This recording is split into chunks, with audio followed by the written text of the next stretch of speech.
오늘의 말씀은 여호수아 10장입니다.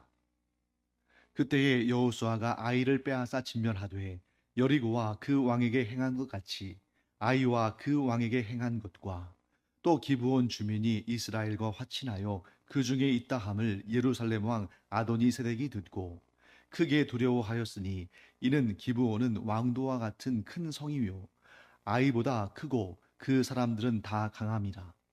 예루살렘 왕 아도니 세덱이 헤브론 왕 호함과 야르뭇 왕 비람과 라기스 왕 야비아와 에글론 왕 드빌에게 보내어 이르되 내게로 올라와 나를 도우라. 우리가 기브온을 치자. 이는 기브온이 여호수아와 이스라엘 자손과 더불어 화친하였음이니라 하매 아모리 족속의 다섯 왕들 곧 예루살렘 왕과 헤브론 왕과 야르뭇 왕과 라기스 왕과 에글론 왕이 함께 모여 자기들의 모든 군대를 거느리고 올라와 기브온에 대진하고 싸우니라. 기브온 사람들이 길갈 진영에 사람을 보내어 여호수아에게 전하되 당신의 종들 돕기를 더디게 하지 마시고 속히 우리에게 올라와 우리를 구하소서.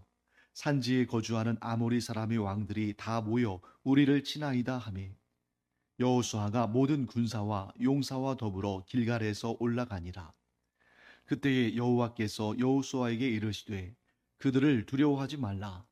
내가 그들을 내 손에 넘겨 주었으니 그들 중에서 한 사람도 너를 당할 자 없으리라 하신지라. 여호수아가 길갈에서 밤새도록 올라가 갑자기 그들에게 이르니 여호와께서 그들을 이스라엘 앞에서 패하게 하심으로 여호수아가 그들을 기브온에서 크게 살육하고 벳호론에 올라가는 비탈에서 추격하여 아세가와 막게다까지 이르니라. 그들이 이스라엘 앞에서 도망하여 벳호론의 비탈에서 내려갈 때에 여호와께서 하늘에서 큰 우박덩이를 아세가에 이르기까지 내리심에 그들이 죽었으니 이스라엘 자손의 칼에 죽은 자보다 우박에 죽은 자가 더 많았더라. 여호와께서 아모리 사람을 이스라엘 자손에게 넘겨주시던 날에 여호수아가 여호와께 아뢰어 이스라엘의 목전에서 이르되 태양아 너는 기브온 위에 머무르라. 달아 너도 아얄론 골짜기에서 그리할지어다 하매 태양이 머물고 달이 멈추기를 백성이 그 대적에게 원수를 갚기까지 하였느니라. 야살의 책에 태양이 중천에 머물러서 거의 종일토록 속히 내려가지 아니하였다고 기록되지 아니하였느냐. 여호와께서 사람의 목소리를 들으신 이 같은 날은 전에도 없었고 후에도 없었나니 이는 여호와께서 이스라엘을 위하여 싸우셨음이니라. 여호수아가 온 이스라엘과 더불어 길갈 진영으로 돌아왔더라. 그 다섯 왕들이 도망하여 막게다의 굴에 숨었더니 어떤 사람이 여호수아에게 고하여 이르되 막게다의 굴에 그 다섯 왕들이 숨은 것을 발견하였나이다 하니 여호수아가 이르되 굴 어귀에 큰 돌을 굴려 막고 사람을 그 곁에 두어 그들을 지키게 하고 너희는 지체하지 말고 너희 대적의 뒤를 따라가 그 후군을 쳐서 그들이 자기들의 성읍에 들어가지 못하게 하라. 너희 하나님 여호와께서 그들을 너희 손에 넘겨 주셨느니라 하고 여호수아와 이스라엘 자손이 그들을 크게 살육하여 거의 멸하였고 그 남은 몇 사람은 견고한 성들로 들어간 고로 모든 백성이 평안히 막게다 진영으로 돌아와 여호수아에게 이르렀더니 혀를 놀려 이스라엘 자손을 대적하는 자가 없었더라. 그때에 여호수아가 이르되 굴 어귀를 열고 그 굴에서 그 다섯 왕들을 내게로 끌어내라 하매 그들이 그대로 하여 그 다섯 왕들 곧 예루살렘 왕과 헤브론 왕과 야르뭇 왕과 라기스 왕과 에글론 왕을 굴에서 그에게로 끌어내니라. 그 왕들을 여호수아에게로 끌어내매 여호수아가 이스라엘 모든 사람을 부르고 자기와 함께 갔던 지휘관들에게 이르되 가까이 와서 이 왕들의 목을 발로 밟으라 하매 그들이 가까이 가서 그들의 목을 밟으매 여호수아가 그들에게 이르되 두려워하지 말며 놀라지 말고 강하고 담대하라. 너희가 맞서서 싸우는 모든 대적에게 여호와께서 다 이와 같이 하시리라 하고 그 후에 여호수아가 그 왕들을 쳐 죽여 다섯 나무에 매달고 저녁까지 나무에 달린 채로 두었다가 해질 때에 여호수아가 명령하매 그들의 시체를 나무에서 내려 그들이 숨었던 굴 안에 던지고 굴 어귀를 큰 돌로 막았더니 오늘까지 그대로 있더라. 그날에 여호수아가 막게다를 취하고 칼날로 그 성읍과 왕을 쳐서 그 성읍과 그 중에 있는 모든 사람을 진멸하여 바치고 한 사람도 남기지 아니하였으니 막게다 왕에게 행한 것이 여리고 왕에게 행한 것과 같았더라. 여호수아가 온 이스라엘과 더불어 막게다에서 림나로 나아가서 림나와 싸우매 여호와께서 또 그 성읍과 그 왕을 이스라엘의 손에 붙이신지라. 칼날로 그 성읍과 그 중에 모든 사람을 쳐서 멸하여 한 사람도 남기지 아니하였으니 그 왕에게 행한 것이 여리고 왕에게 행한 것과 같았더라. 여호수아가 또 온 이스라엘과 더불어 림나에서 라기스로 나아가서 대진하고 싸우더니 여호와께서 라기스를 이스라엘의 손에 넘겨주신지라. 이튿날에 그 성읍을 점령하고 칼날로 그것과 그 안에 모든 사람을 쳐서 멸하였으니 림나에 행한 것과 같았더라. 그때에 게셀 왕 호람이 라기스를 도우려고 올라오므로 여호수아가 그와 그의 백성을 쳐서 한 사람도 남기지 아니하였더라. 여호수아가 온 이스라엘과 더불어 라기스에서 에글론으로 나아가서 대진하고 싸워 그날에 그 성읍을 취하고 칼날로 그것을 쳐서 그 중에 있는 모든 사람을 당일에 진멸하여 바쳤으니 라기스에 행한 것과 같았더라. 여호수아가 또 온 이스라엘과 더불어 에글론에서 헤브론으로 올라가서 싸워 그 성읍을 점령하고 그것과 그 왕과 그 속한 성읍들과 그 중에 모든 사람을 칼날로 쳐서 하나도 남기지 아니하였으니 그 성읍들과 그 중에 모든 사람을 진멸하여 바친 것이 에글론에 행한 것과 같았더라.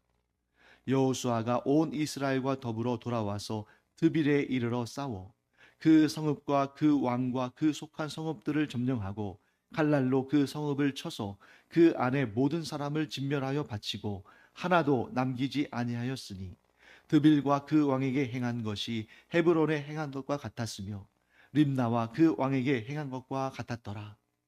이와 같이 여호수아가 그 온 땅 곧 산지와 네겝과 평지와 경사지와 그 모든 왕을 쳐서 하나도 남기지 아니하고 호흡이 있는 모든 자는 다 진멸하여 바쳤으니 이스라엘의 하나님 여호와께서 명령하신 것과 같았더라.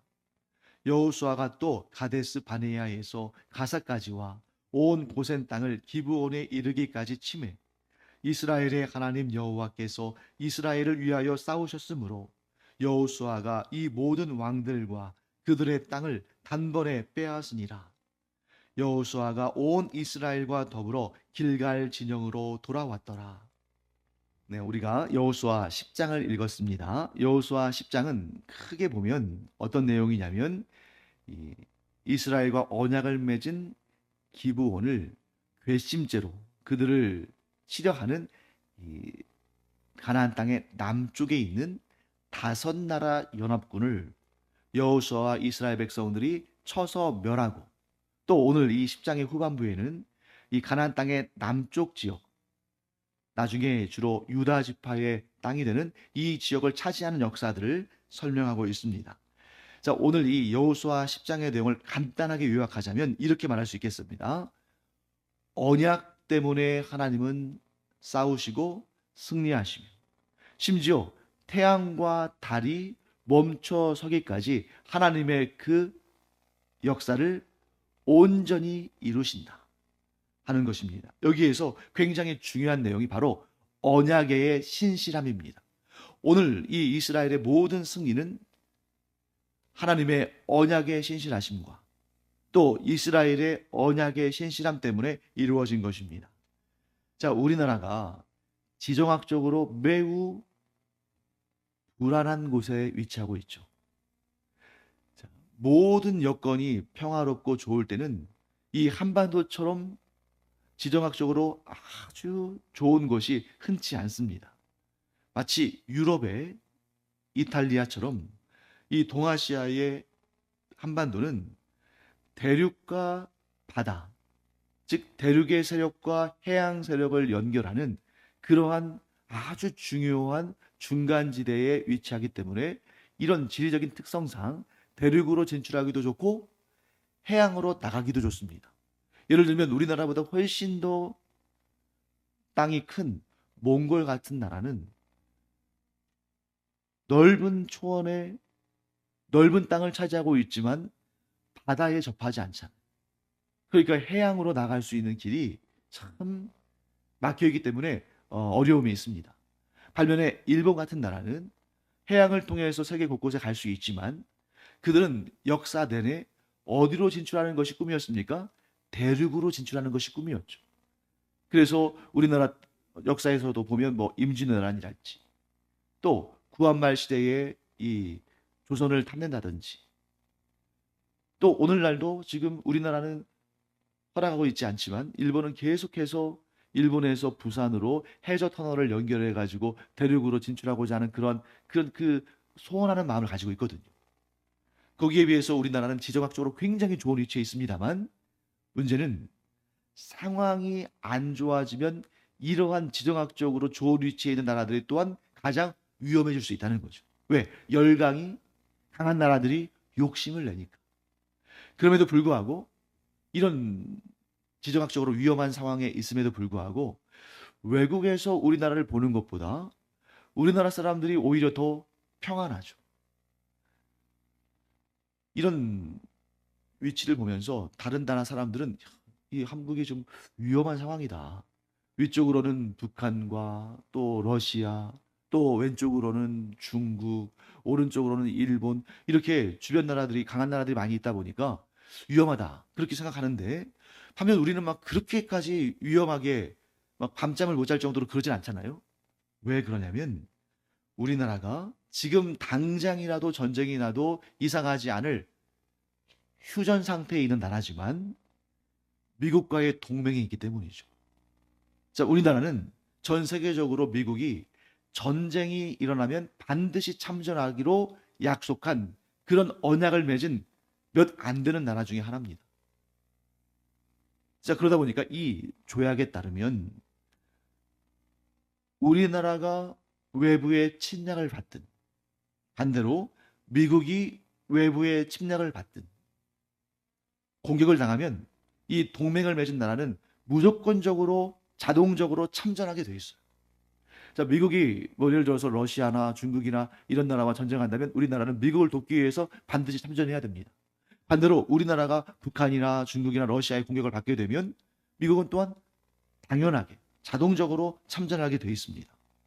자, 그렇기 때문에 우리나라가 공격을 받는다는 것은 사실은 어떤 나라가 공격을 받는 것과 마찬가지입니까?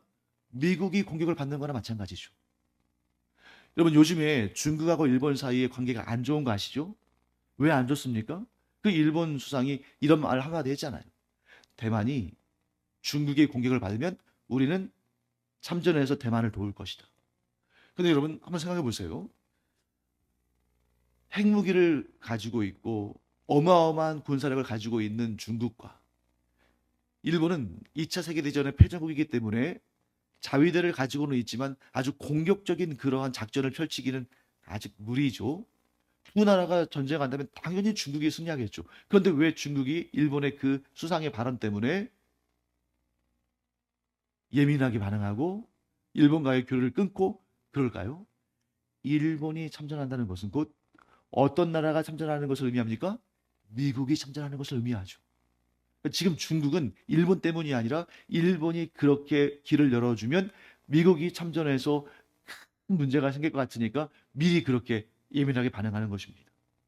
자, 오늘 여호수아 10장의 내용이 그런 지정학적인 그런 언약 관계와 연결되어 있다는 것을 보게 됩니다. 자, 지금 기브온이 이 가나안 남부의 다섯 나라 연합군의 공격을 받게 된 이유가 무엇입니까? 그들이 이스라엘과 언약을 맺었기 때문이죠.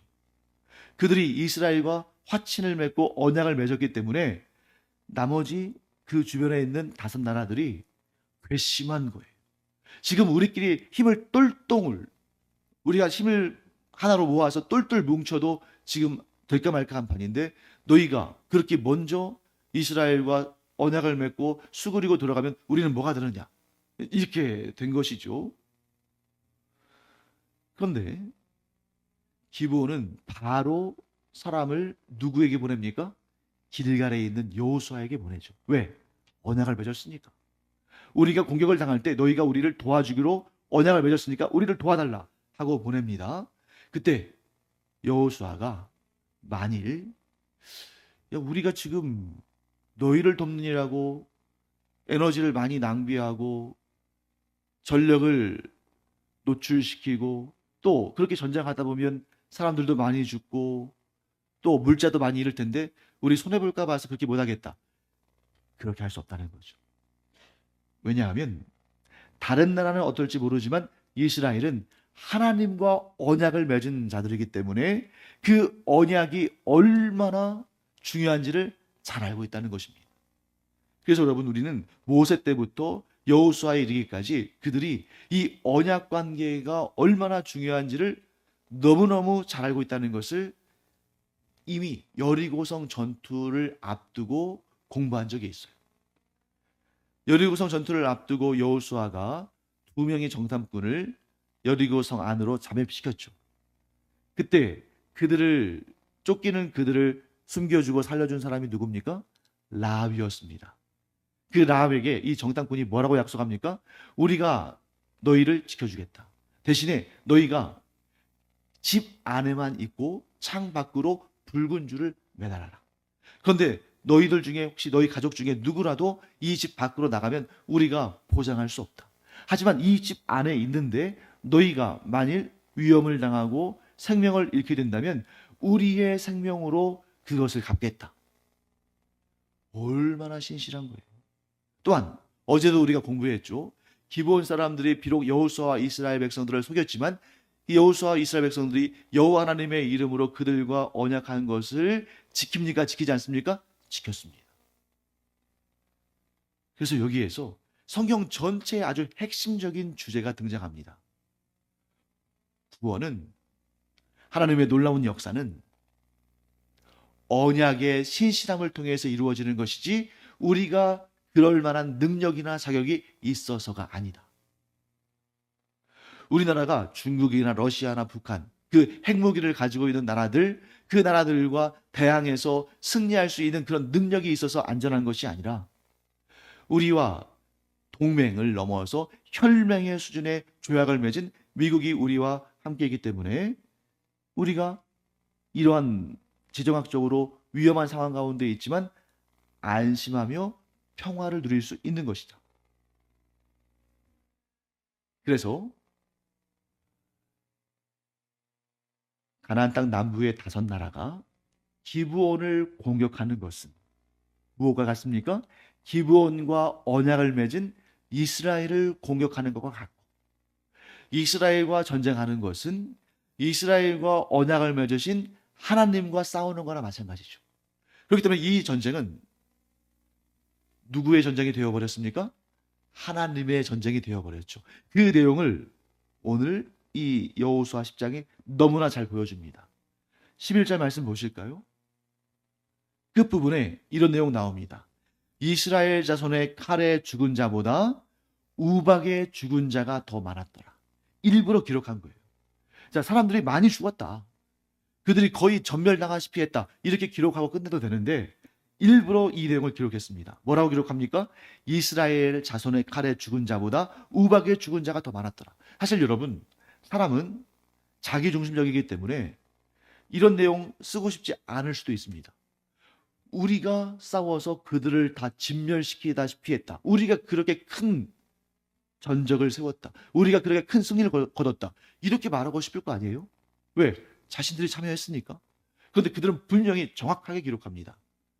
우리가 나가서 싸우긴 했지만 우리가 죽인 자들보다 하나님께서 내리신 우박에 죽은 자가 더 많았다. 여러분, 우박에 죽으려면 어느 정도 우박이 내려야겠습니까? 여러분, 어제도 우박 좀 내렸던 거 여러분 아시죠? 그런데 아마 손톱 크기, 엄지손가락 손톱 크기 정도 됐을 거예요. 그 정도 가지고는 죽을 사람 없죠. 아마도 야구공만한 혹은 그보다 더 큰 우박들이 어마어마하게 그것도 오랫동안 내렸을 겁니다.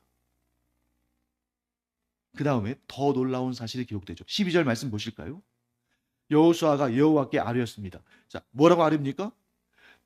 태양아, 너는 기브온 위에 머무르라. 달아, 너도 아얄론 골짜기에서 그리할지어다. 여러분, 이게 하나님께 아무리 하나님이라 할지라도 이게 쉽게 나오는 기도는 아니잖아요. 근데 어떻게 이렇게 기도할 수 있었을까요? 이 전쟁이 하나님의 전쟁이고 하나님께서 이스라엘과 언약하셨기 때문에 담대하게 기도할 수 있는 것입니다. 자, 만일 여러분 이 전쟁이 이스라엘의 전쟁이라고 해보세요. 하나님의 전쟁이 아니라 이스라엘의 전쟁이라고 보면 이거 너무 과한 거 부탁하는 거잖아요. 이렇게는 부탁할 수 있겠죠. 하나님 우리에게 힘을 주셔서 피곤치 않게 하셔서 우리가 지혜롭게 전략을 짜서 저 5나라나 되는 연합군을 쳐서 승리할 수 있게 하여 주시옵소서. 보통은 이렇게 기도하지 않겠습니까? 그런데 여호수아가 뭐라고 기도해요? 태양아 너는 기브온 위에 머무르라. 달아 너도 아얄론 골짜기 위에서 그리할지어다. 여러분 어떻게 이러한 담대하다 못해서 심지어 믿음 없는 사람들이 볼 때는 무모한 기도를 할 수 있습니까? 이 전쟁이 하나님의 전쟁이니까. 그래서 너무 이게 믿어지지 않으니까 많은 사람들이 심지어 기독교인들조차도 이 내용을 보면서 이것은 상징적인 표현일 것이다. 어떤 내용이냐면 이들이 여호수아와 이스라엘 백성들이 얼마나 전쟁에 몰두하고 집중했던지 해가 떨어지는 줄도 모르고 그 단시간 동안에 대승리를 거뒀다. 예를 들면 이런 겁니다. 여러분 시간은 시계를 보면 아주 객관적이고 아주 정확하게 보이지만 사람마다 느끼는 시간은 제각각이죠. 그렇지 않습니까? 또 여러분 자신 내 인생인데도 내 인생 가운데에 느껴지는 시간이 주관적이고 마치 고무줄처럼 늘어났다 줄어들었다 하는 거 느끼지 않습니까? 어떤 경우는 야, 시간이 이렇게 빨리 지나갔나? 하는 때가 있고 어떤 때는 야, 시간이 정말 안 간다 이럴 때가 있잖아요. 그렇기 때문에 어떤 이들은 이 부분을 실제로 태양과 달이 어떻게 중천에 머무르겠는가, 이들이 너무 몰두해서 싸우다 보니까 마치 태양이 머무른 것처럼 달이 머문 것처럼 시간이 멈춘 것처럼 그렇게 여겨졌을 것이다. 그걸 표현한 것이다. 이렇게 설명하는 분들도 있습니다. 그런데 그것이 아니죠. 그것이 아니라는 사실을 이 여호수아를 기록한 기록자가 명확히 하기 위해서 13절과 14절에 이렇게 기록하고 있습니다. 야살의 책이라는 지금은 사라지고 없는 그 책을 증거로 제시하죠. 태양이 중천에 머물러서 거의 종일토록 속히 내려가지 아니하였다고 기록되어 있다. 뿐만 아니라 14절 이 기록자의 주관적인 내용도 들어가 있죠. 여호와께서 사람의 목소리를 들으신 이 같은 날은 전에도 없었고 후에도 없었나니 이는 여호와께서 이스라엘을 위하여 싸우셨음이니라. 객관적인 증거와 자기 자신의 해석을 13절과 14절에 담아 놓았습니다. 자, 그러면 어떻습니까? 여러분은 어떠세요? 이 여호수아가 기도한 것, 태양이 기브온 위에 머무르고 달이 아얄론 골짜기에 머무르는 것, 이것은 실제로 존재했던 일이다? 아니면 주관적인 자기의 어떤 그 전쟁에 몰두하다 보니까 그렇게 느낀 것을 상징적으로, 문학적으로, 비유적으로 기록한 것이다. 여러분, 한번 생각해 보세요.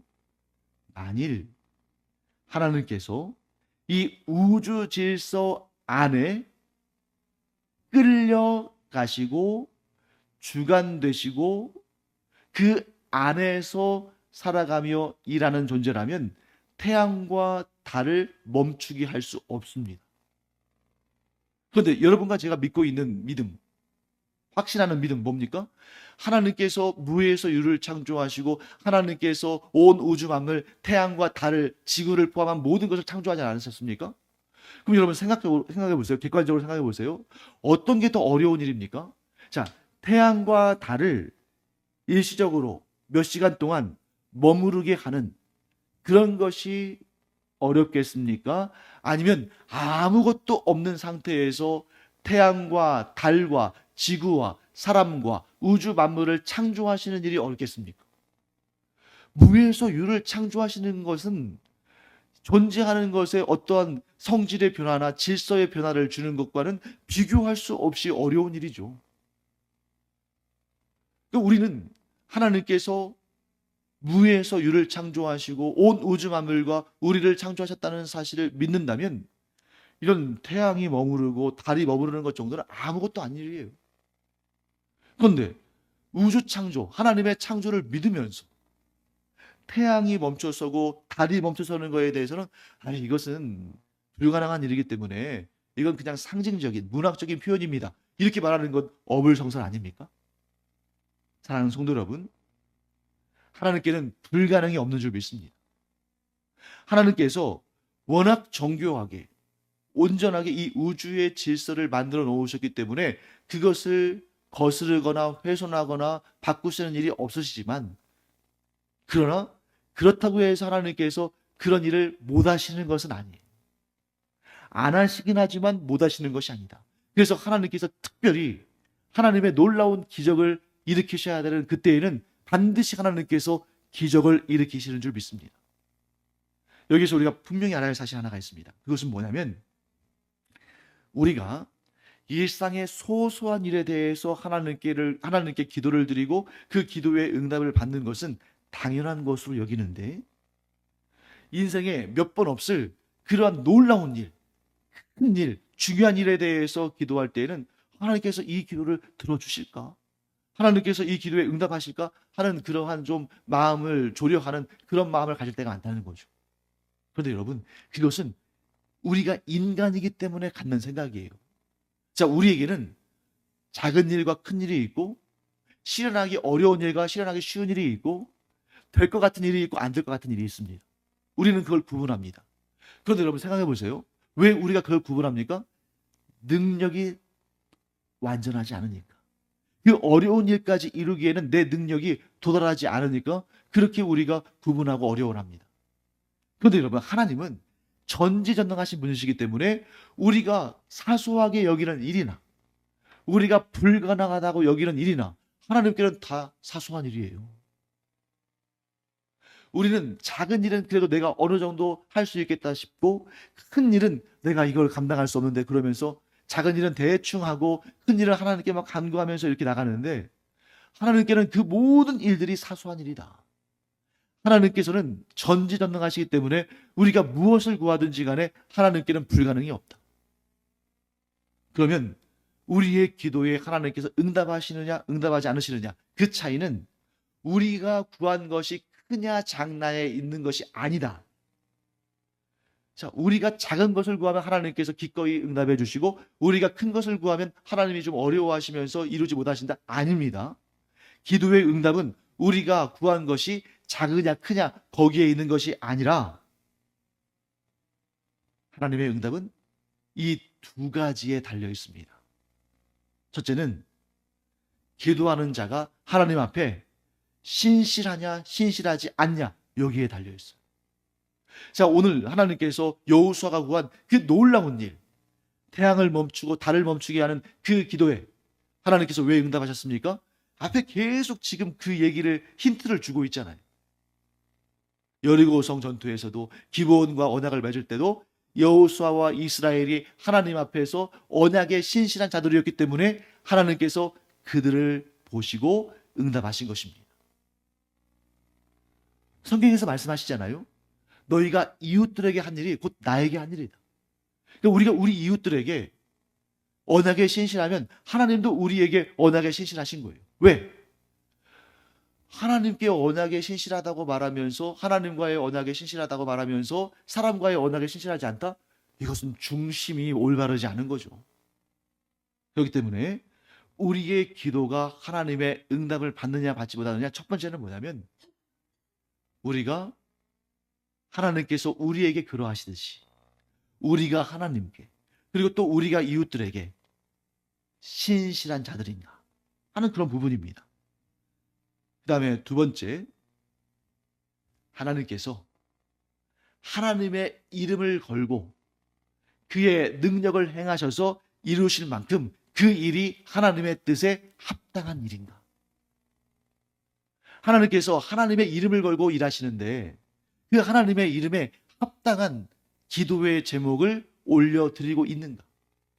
그럼 여러분, 하나님의 이름에 합당하지 않은 기도는 뭡니까? 정욕에 쓰려고 잘못 구하는 거죠. 죄악에 이용당하는 기도인 것입니다. 그런데 우리가 정욕에 쓰려고 구하는 것이 아니라 하나님의 영광을 위하여 기도하고 하나님의 뜻을 위하여 기도하고 어떤 기도든 간에 그 목적이 하나님의 나라와 그 의를 위한 것이라면 하나님께서는 반드시 그 기도에 응답하시는 줄 믿습니다.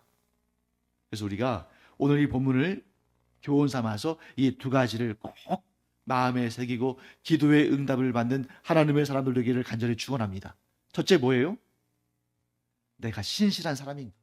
내가 하나님 앞에 신실하고 사람들과의 관계 속에서도 신실하다면 하나님은 신실한 자의 기도를 들으시고 응답하신다.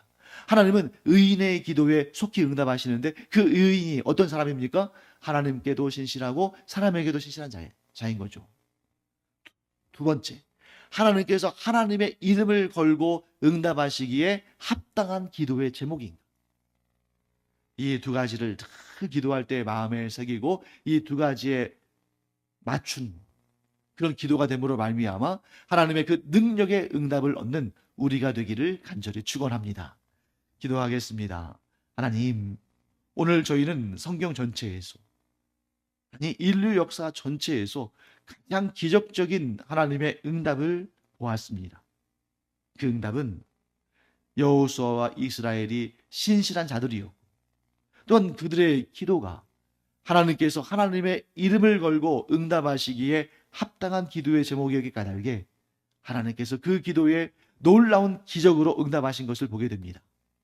저희들도 여호수아처럼 신실한 자들이 되고 또한 하나님의 그 이름에 하나님의 그 뜻에 합당한 기도를 한 후 날마다 이 놀라운 기적적인 응답을 경험하는 주님의 자녀들 되게 하여 주시옵소서.